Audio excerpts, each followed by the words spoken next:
परमेश्वर ने स्वर्ग, धरती और इन पर जो कुछ भी है उसकी रचना की, लेकिन वो इस सबसे भिन्न और किसी पर भी निर्भर नहीं है। इसलिए जब कोई महामारी आती है तो सब उन्हें खोजते हैं और कोरोना की इस आपदा में भी यही हो रहा है।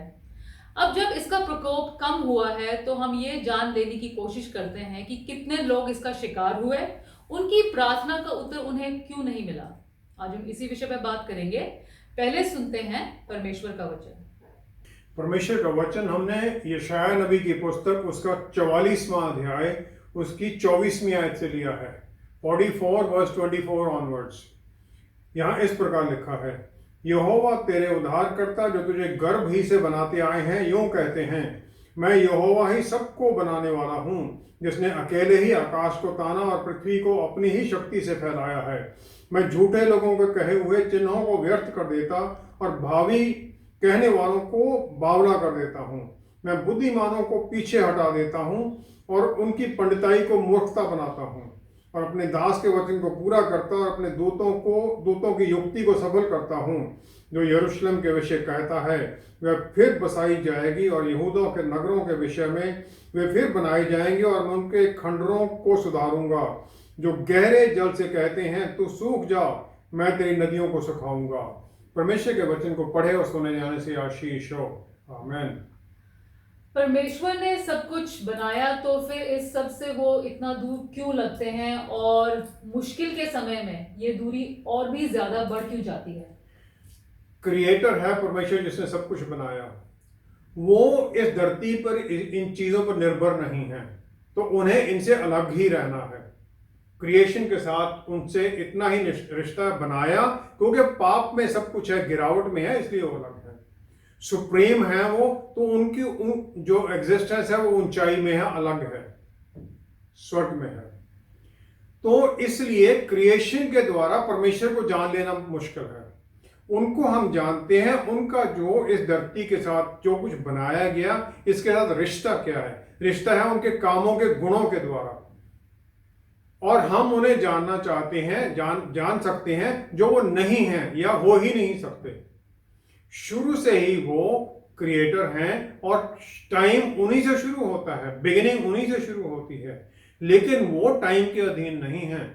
वो इस रचना में सब कुछ बदल सकते हैं, और उनके कहे बिना कुछ भी बदल भी नहीं सकता है। जो उन्होंने स्थापित कर दिया है वो सदा के लिए स्थापित कर दिया है। यिर्मयाह नबी की पुस्तक उसका 23वां अध्याय उसकी 24वीं आयत में परमेश्वर कहते हैं, क्या कोई ऐसे गुप्त स्थानों में छिप सकता है कि मैं उसे ना देख सकूं? क्या स्वर्ग और पृथ्वी दोनों मुझसे परिपूर्ण नहीं हैं? परमेश्वर हर जगह पर है, और हमारे मनों को जानते हैं, हमारे विचारों को जानते हैं, हमारी इच्छाओं को जानते हैं। उनसे कुछ भी छिपा हुआ नहीं है।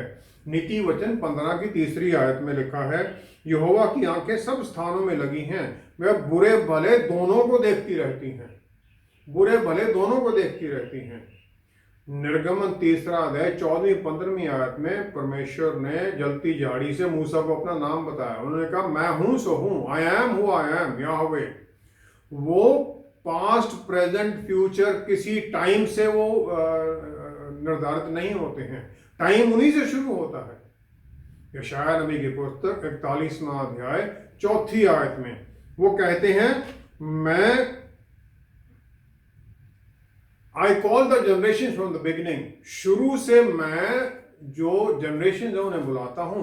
मैं परमेश्वर हूं, मैं पहला और आखिरी हूं, और मैं वही रहूंगा। अय्यूब को परमेश्वर ने धर्मी और अपराइट माना, और फिर वो अपने मित्रों से पूछ सका जो उसको क्रिटिसाइज कर रहे थे। अय्यूब की पुस्तक 11वां अध्याय 7वीं आयत में, क्या तुम परमेश्वर की गहराई की बातों को जान सकते हो? क्या तुम परमेश्वर की सीमाओं को जान सकते हो? हम परमेश्वर को उनके वचन के द्वारा जानते हैं। हमारी प्रार्थनाएं, आशाएं, ये सब कुछ उनके प्यारे बेटे प्रभु यीशु जो इंसान बन गए, उनके द्वारा हम उन तक पहुंचती हैं। भजन संहिता 135 की 6ठी आयत में परमेश्वर जो चाहते हैं वो करते हैं, स्वर्ग में और धरती पर। और जितनी विपदाएं आती हैं धरती के ऊपर, उनके इच्छा के अनुसार ना हो, लेकिन उनकी परमिशन जरूर होती है। जब हम परेशानी में होते हैं तो परमेश्वर हमारे साथ हैं, हर पल, क्योंकि हमारा जो फोकस है, ध्यान हमारा दुख पर चला जाता है, उस मौके के ऊपर चला जाता है, तो हम उनकी मौजूदगी को हम महसूस नहीं कर सकते कि वो तो हमारे भीतर है, पवित्र आत्मा परमेश्वर। भजन संहिता 145 की 18 में भजनकार अपने पर्सनल एक्सपीरियंस से कहता है, परमेश्वर उनसे नजदीक है जो उनको पुकारते हैं, जो उन्हें सच्चाई में पुकारते हैं। हम पूरी तरह सच्चाई में नहीं हैं, तो इसलिए फिर हम इम्प्रॉपर रिक्वेस्ट करने लग जाते हैं। लेकिन परमेश्वर हमारी प्रार्थनाओं को उत्तर देते हैं उस तरीके से जो हमारे लिए बेस्ट है। होशे नबी की पुस्तक 6 अध्याय उसकी 3 आयत, होशे नबी की पुस्तक 6 अध्याय 3 आयत में लिखा है, क्योंकि यहोवा का प्रकट होना भोर का सा निश्चित है, वह वर्षा के समान हमारे ऊपर आएगा, वरन बरसात के अंत की वर्षा के समान, जिससे भूमि सींचती है। वर्षा के समान आएगा। लेकिन परमेश्वर क्या कहते हैं हमारे लिए, वो कैसे हमें आशीष देते हैं। 14वां अध्याय होशे की पुस्तक 5वीं-6 आयत में, मैं इजराइल के लिए ओस के समान होऊंगा। बारिश और ओस में फर्क क्या है? बारिश पूरी तरह से सबमर्ज, हमें डुबो देती है, पूरी तरह तृप्त कर देती है, जबकि ओस जेंटल, आसानी, आराम से गिरती है, मॉइस्चराइज करती, पूरी तरह डुबो नहीं देती है, एनकरेज करती है बीज को उस मॉइस्चर को खींचकर ऊपर निकले। 2 तीमुथियुस 1 अध्याय 9वीं आयत में पौलुस रसूल जो जीवन का एम है, जो परमेश्वर की तरफ से हमें मिला है, वो क्या है? वो कहते हैं उन्होंने हमें बचाया अपनी पवित्र पुकार के लिए। ये हमारे कामों के द्वारा नहीं है, लेकिन उनका जो पर्पस है, उनके अनुग्रह के द्वारा, जो हमें प्रभु यीशु के द्वारा दिया गया। जबकि कुछ भी बना नहीं था, तब से हमें उन्होंने निश्चित कर दिया था। परमेश्वर ने इटर्निटी पास्ट, कुछ भी नहीं था, तभी उन्होंने निश्चित कर दिया था कि किसको कब चुना जाएगा और उसे उनके पुत्र के अनुरूप ढाल दिया जाएगा। हम परमेश्वर को पुकारते हैं कि हमें पवित्र कर दो, लेकिन उनकी जो रिस्पॉन्स, उनका उत्तर आता है बारिश की तरह नहीं कि पूरी तरह एकदम कर दिया। एक्सटर्नल स्टिमुलस है, कैटलिस्ट की तरह काम करते हैं, जैसे ओस पड़ती है, ताकि हमारे अंदर का जो आत्मिक प्रोसेस है वो चलने लग जाए। वो अपने अनुग्रह में हमें चलाना चाहते हैं और उन बल और शक्तियों में काम करता हुआ देखना चाहते हैं जो पवित्र आत्मा परमेश्वर द्वारा हमें मिलती हैं, ताकि हम ऊंचाइयों को प्राप्त करें। लेकिन अपने सही जीवन में हम ये कैसे प्राप्त करें, जबकि हम परमेश्वर के हर वक्त नजदीक भी हैं। परमेश्वर के द्वारा जो हमारे अंदर प्रोसेस चेंज का है, पवित्र आत्मा परमेश्वर द्वारा है, और इसके लिए जो हमें स्टेप लेने हैं वो क्या है? पहला है परमेश्वर का आदर करें, क्योंकि इसके बिना हम उनकी आशीष पाने के हकदार हो ही नहीं सकते, क्योंकि हम उनका अनुग्रह हमारी कमजोरियों में और ज्यादा पा सकते हैं जब उनको आदर करते हैं। 2 कुरिन्थियों 12वां अध्याय 10वीं आयत में पौलुस रसूल ने कह दिया, मंत्र बता दिया मुश्किलों को जय पाने का। परमेश्वर ने उन्हें बताया कि मेरा अनुग्रह तेरे लिए काफी है, क्योंकि मेरा बल तुम्हारी कमजोरियों में परफेक्ट सिद्ध होता है। हम परमेश्वर का आदर करते हैं उनके ऊपर निर्भर होकर, अपनी मुश्किल परिस्थितियों में और भी ज्यादा निर्भर होने के द्वारा। दूसरा है परमेश्वर को प्यार करना, क्योंकि परमेश्वर प्यार है, हम उनके प्यार को जाहिर करें। ये पहला यूहन्ना 4 अध्याय 8वीं आयत में। 19वीं आयत में फिर कहते हैं कि ये जो उनका प्यार है हमारे कामों में भी जाहिर हो दूसरों की तरफ।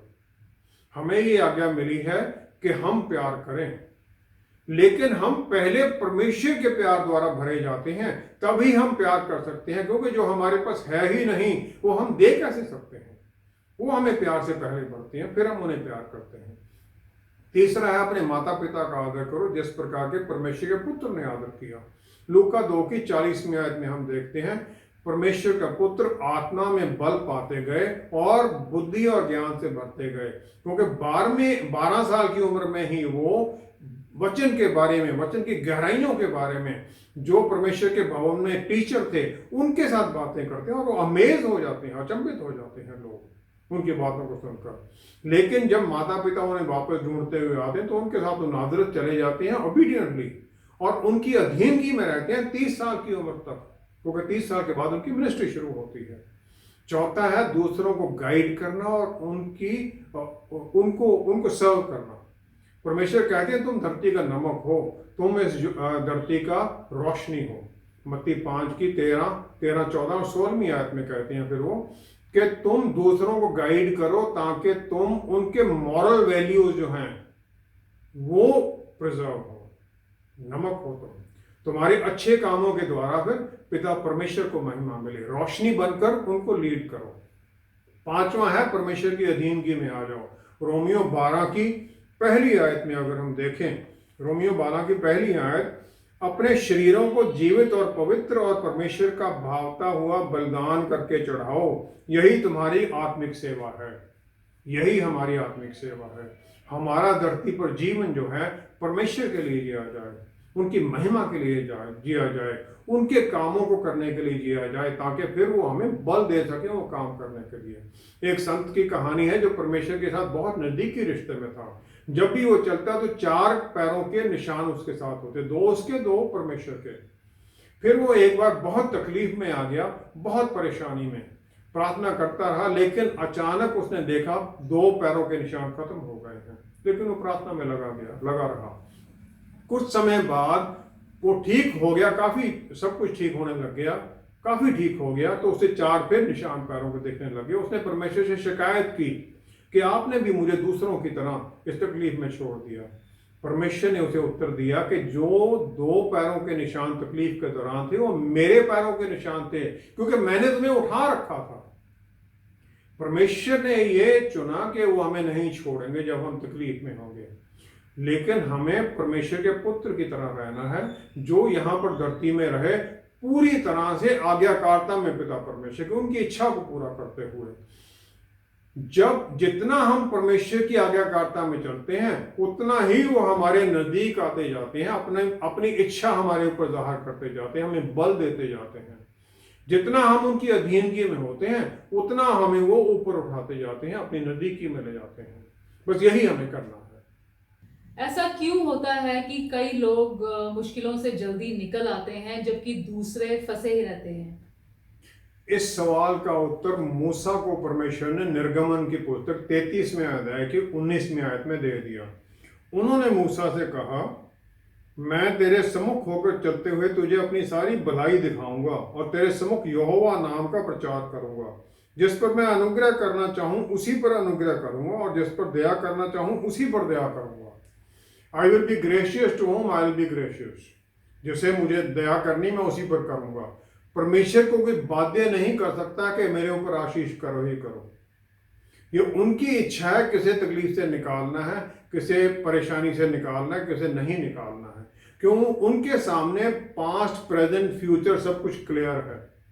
दूसरा राजा 20वां अध्याय 5वीं 6वीं आयत में हिजकिय्याह राजा बीमार है और परमेश्वर यशायाह नबी को उसके पास भेज देते हैं कि तुम्हारा अंत समय आ गया, अपने घर को ठीक ठाक कर लो। लेकिन हिजकिय्याह नबी प्रार्थना करता है परमेश्वर के सामने, मुंह दीवार की तरफ करके रोता है और चंगाई पा लेता है। अभी यशायाह नबी पहले से बाहर भी नहीं गए थे, परमेश्वर का उसी आज्ञा आ जाती, वापस जाके उसे बताओ कि मैंने तुम्हारी प्रार्थना सुन ली है, तुम्हारी उम्र 15 साल के लिए बढ़ा दी है। और दूसरा उन्हें आशीष मिलती है कि जो असीरियन आर्मी जो यरूशलेम पर कब्जा करने के लिए आई हुई, मैं उससे भी तुम्हें छुड़ाऊंगा। ये दूसरी बात है कि हिजकिय्याह का उस समय तक कोई बच्चा नहीं था, मनश्शे उसका बेटा होता है ये 15 साल के दौरान में, और मनश्शे सबसे बुरा राजा निकलता है यहूदा के लिए। परमेश्वर हमारी प्रार्थना सुन लेते हैं, लेकिन कभी कभी उसका जो रिजल्ट है बहुत बुरा भी निकलता है।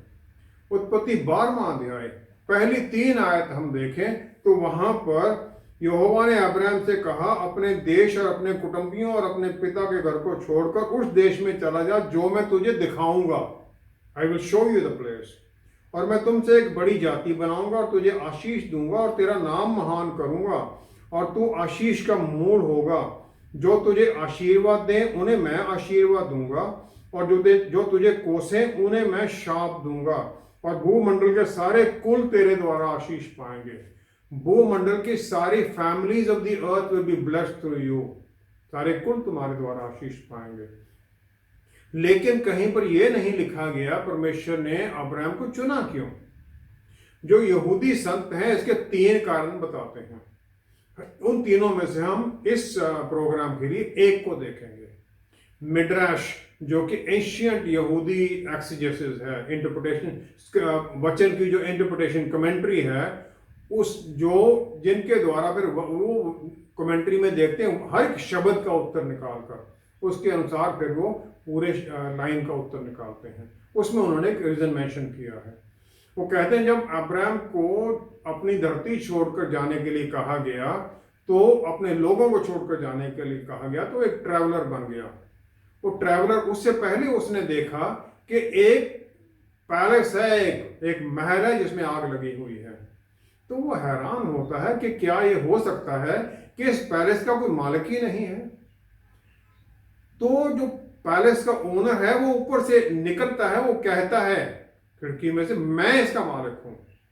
अब्राहम फिर सोचता है और कहता है कि दुनिया में इतना पाप है, क्या इस दुनिया का कोई मालिक नहीं है? परमेश्वर ने उसकी तरफ देखा और उसे कहा, मैं हूं इस दुनिया का सॉवरन रूलर, मैं इसका क्रिएटर हूं। तब अब्राहम अचंभित होता है कि इनकंसिस्टेंस है ये जो दुनिया है, पैलेस है, जो दुनिया में जो ह्यूमैनिटी में पूरी तरफ जो क्यास है, पाप बढ़ा हुआ है, चारों तरफ जो ये परेशानियां, दुख, लोग एक दूसरे से लड़ रहे हैं, लेकिन कंट्रोलर है, आग लगी हुई है, पैलेस का मालिक है, राजा है, इधर राजाओं का राजा है। फिर वो ये सोचता है कि परमेश्वर ऐसी परिस्थितियां आने क्यों देते हैं? जो उन्होंने इतनी अच्छी धरती सब कुछ बनाया, उन्होंने इसे इतना ज्यादा बिगड़ने क्यों दिया, जबकि वो ऑल पावरफुल हैं, सब कुछ उनके अधीन है और सब कुछ उनके सामने पावरलेस है। अपेरेंटली जो पैलेस का ओनर है, उसकी जो कॉल है, वो कहता मैं हूं मालिक, मैं इस पैलेस को छोड़ नहीं सकता क्योंकि मैं इन लोगों से प्यार करता हूं। परमेश्वर की कॉल भी ह्यूमैनिटी के लिए, हम सब के लिए यही है कि मैं सॉवरन गॉड हूं, मैं इस धरती को छोड़ नहीं सकता, लेकिन मैं तुम्हारी सहायता मांगता हूं। परमेश्वर अब्राहम को कहते हैं सब कुछ नष्ट हो रहा है लेकिन मैं छोड़ नहीं सकता। अब्राहम इस मॉरल इश्यू के द्वारा बड़ा प्रभावित होता है और इसीलिए परमेश्वर ने उसे चुन लिया कि वो इस धरती पर उसका रिप्रेजेंटेटिव बने और फिर वो इस बुराई के खिलाफ प्रोटेस्ट करे, इसके खिलाफ लड़े और फिर उसके द्वारा कौम बनती है और कौमें उसके द्वारा आशीषित होती हैं। हम सब अब्राहम के वंशज हैं। एवल क्यों है धरती के ऊपर? क्योंकि परमेश्वर ने इंसान को freedom they the, free will, तुम जो मर्जी करो, तुम ये फल खाओ या ना खाओ। और इसके द्वारा परमेश्वर ने अपने आप को बांध लिया कि जो इंसान करता है उसे वो उसमें रोकते नहीं हैं। यही कारण है कि सांप ने, जो शैतान था, उसने सारी धरती पर वो क्यास क्रिएट कर दिया ईव को भ्रम में डालकर, क्योंकि परमेश्वर ने वहां पर इंटरफेयर नहीं की। जो फ्री विल है, जो हमें इच्छा, स्व इच्छा दी गई है, इसका मिसयूज कहाँ है? आदम और ईव से शुरू होता है, काइन और एबल से शुरू होता है, काइन एबल को वध कर देता है। नोआ की जो जनरेशन उसमें दिखता है साफ, उसके बाद सब जगह दिख ही रहा है। परमेश्वर ये अलाउ करते हैं, वो हमें अपनी गलतियों से सीखने में सहायता करना चाहते हैं ताकि हम तौबा करें और फिर अपनी गलतियों से आगे बढ़ें। परमेश्वर हमारी सहायता चाहते हैं कि ये जो आग दुनिया में है इसको बुझाया जाए, और जो उनके पास बेस्ट था, उनका अपना बेटा, उसे उन्होंने भेज दिया, कुर्बान कर दिया इस आग को बुझाने के लिए। अब्राहम ने उस परिस्थिति को कबूल नहीं किया, वो बुराई के खिलाफ लड़ने लगा और फिर वो जो बुराई परमेश्वर को, इस क्रिएशन को नष्ट कर रही थी, उसके खिलाफ लड़ा। कौम बने, यहूदी लोग बने और फिर विश्वासी हम सब बने। और अब हमारी ये टर्न आ जाती है कि प्रभु यीशु की तरह हम भी दूसरों की, जो ये आग में दूसरे जल रहे हैं, उन्हें निकालें।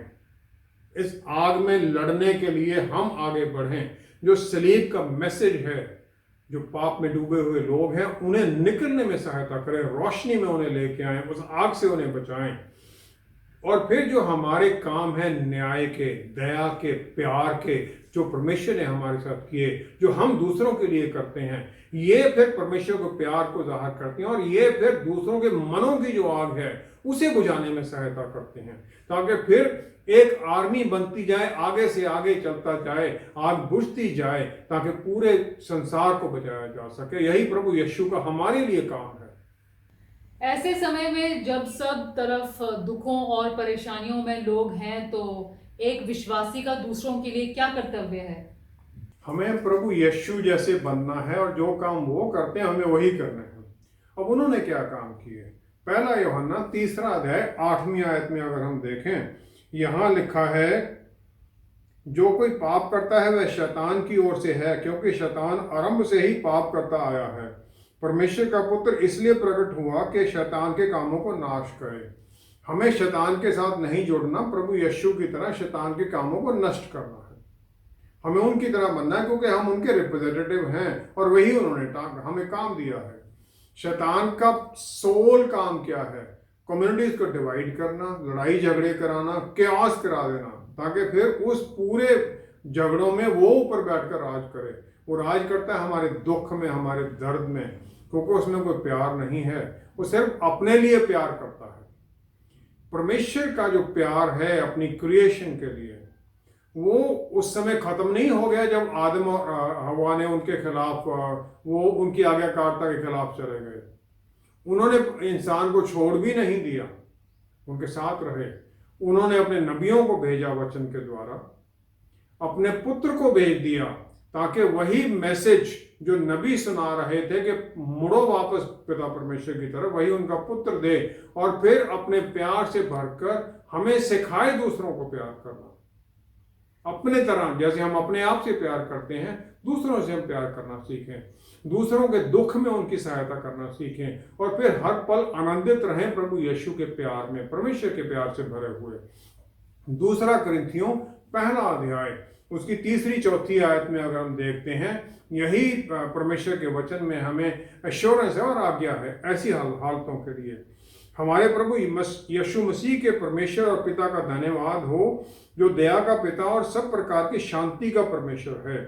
वह हमारे सब क्लेशों में शांति देता है, क्योंकि हम उस शांति के कारण जो परमेश्वर हमें देता है, उन्हें भी शांति दे सके जो किसी प्रकार के क्लेश में हो। परमेश्वर हमें शांति देते हमारे क्लेशों में, ताकि हम किसी दूसरे की सहायता कर सकें, उसी शांति दे सकें जो किसी और क्लेश में फंसा हुआ है, जो तकलीफ में है, कोरोना के कारण या किसी भी और तकलीफ के कारण।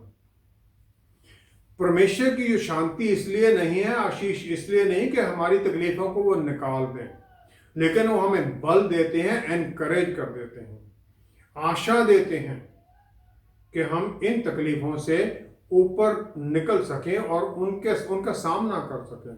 परमेश्वर की हमारे लिए प्लान है जिसमें भविष्य और आशा है, उसी आशा में वो हमें बनाए रखना चाहते हैं।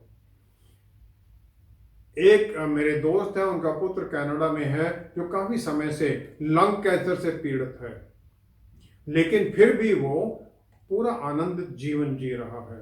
अभी जो उसका लेटेस्ट मैसेज आया कि स्कैन का रिजल्ट ये है कि पूरे लंग्स में ट्यूमर भरे हुए हैं और पानी भी भरने लग गया है। मैं दुखी हूं, लेकिन आशा से भरा हुआ हूं। मैं ये मानता हूं जो हमारे तकलीफों का वजन है, जो बोझ है, वो हमारी बेरिंग कैपेसिटी के बराबर है। कितना हम सह सकते हैं उसके अनुसार हमारे ऊपर बोझ डाला जाता है। पौलुस रसूल देखते हैं परमेश्वर की तरफ और फिर वो कहते हैं परमेश्वर हमारा सहायक है, पैराक्लीट, परमेश्वर हमारा सहायक है। प्रभु यीशु यूहन्ना 14:16 में कह देते हैं, यूहन्ना की 14:16 में, और मैं पिता से विनती करूंगा और वह तुम्हें एक और सहायक देगा कि वह सर्वदा तुम्हारे साथ रहे। ये सहायक कौन है? ये सहायक हैं पवित्र आत्मा परमेश्वर, जो हमारे भीतर हैं, जो हमारे साथ हैं हर पल। और फिर वही पवित्र आत्मा परमेश्वर के साथ साथ प्रभु यीशु हमारे सहायक हैं। हमारे 3 सहायक बन जाते हैं, तो तीनों होली ट्रिनिटी। 1 यूहन्ना 2 अध्याय पहली ही आयत में देखें, ये बातें तुम्हें इसलिए लिखता हूं कि तुम पाप ना करो, और यदि कोई पाप करे तो पिता के पास हमारा एक सहायक है, अर्थात धर्मी यीशु मसीह। धर्मी यीशु मसीह हमारे सहायक हैं। इब्रानियों की पुस्तक 2 अध्याय उसकी 18वीं आयत में अगर हम देखें, यहां लिखा है कि क्योंकि जब उसने परीक्षा की दशा में दुख उठाया तो वह उनकी भी सहायता कर सकता है जिनकी परीक्षा होती है। तो हमारे सहायक पौलुस रसूल कहते हैं पहले पिता परमेश्वर है पैराक्लीट, पवित्र आत्मा परमेश्वर प्रभु यीशु कहते हैं हमारे पैराक्लीट हैं जो हमारे भीतर हैं। प्रभु यीशु हमारे सहायक हैं जो स्वर्ग में पिता परमेश्वर के दाहिनी तरफ बैठे हुए हैं, हमारी प्रार्थना को सुनने के लिए, परमेश्वर से उन्हें आशीषित करने के लिए, उन्हें उत्तर देने के लिए। जिसके पास इतने सहायता हो वो कैसे दुख में दुखी रह सकता है? उसे आनंदित होना है, परमेश्वर की उस आशा में बने रहना है। परमेश्वर की जो वेरी बीइंग है, जो उसका पूरा होंद है, वो पूरी तरह से तैयार है हमें बल देने के लिए, हमें शांति देने के लिए, ताकि हमें सहायता मिल सके, ताकि हम दूसरों को सहायता कर सके। हम ये जो सहायता है, जो शांति है, इसे हम मांगते ही नहीं हैं।